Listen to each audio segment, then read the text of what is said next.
আলহামদুলিল্লাহ।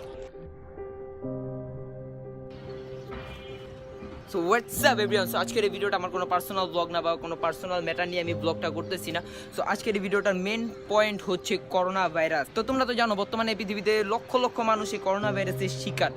সো এই শিকারটা তুমি হতে পারো, আমি হতে পারি, বা অনেকে হয়ে গেছে। যারা হয়ে গেছে এটা তো কিছু করার নাই। তুমি আমি এই করোনা ভাইরাসের শিকার হওয়ার আগে তো আমরা তো কিছু পদ্ধতি অবলম্বন করতে পারি বা কিছু আগে থাকতে সচেতন হয়ে যেতে পারি, যেটাতে আমাদের করোনা ভাইরাস আমাদের থেকে দূরে চলে যায়। এইভাবে করোনা ভাইরাস থেকে সচেতন হওয়ার জন্য আমরা কিছু পদ্ধতি অবলম্বন করতে পারি, যেমন অপরিষ্কার হাত দিয়ে বারবার ফেসে টাচ করবা না, হ্যান্ডশেক না করা, সাবান অথবা হ্যান্ড স্যানিটাইজার দিয়ে হাত ধোয়া, হাঁচি কাশি দেওয়ার সময় মুখ ঢেকে হাঁচি কাশি দেওয়া, প্রচুর পরিমাণে ফলের রস খাওয়া এবং বেশি বেশি করে পানি পান করা। আর হ্যাঁ, মাস্কের যে বিষয়টা, তোমরা মাস্কের যেই পরিমাণে দাম বাড়িয়ে বাড়িয়ে মাস্ক সেল দিতেছো, তো আমার তো মনে হয় তোমরা খুব শীঘ্রই অনেক ধনী হয়ে যাবা। তোমাদের কি মনে হয় মাস্ক থেকে তোমরা অতিরিক্ত যে টাকাটা পাইতেছো এটা দিয়ে তোমরা ধনী হয়ে যাবা?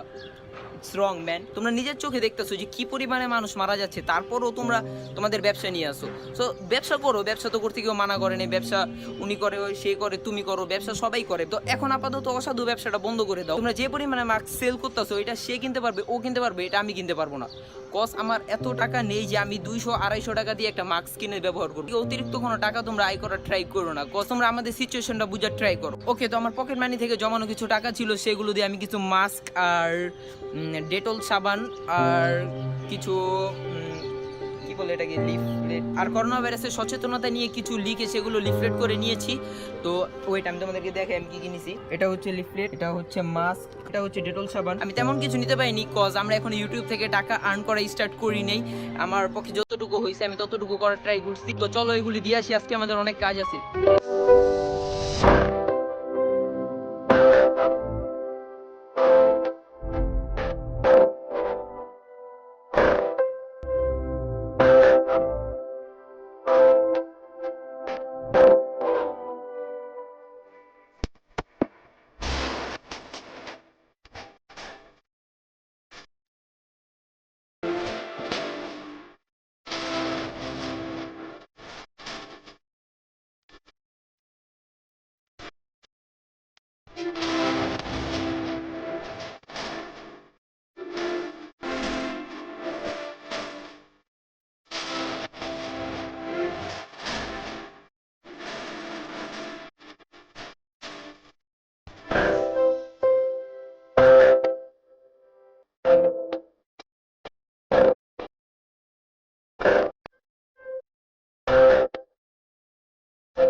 সবাই ঘরে থাকবা।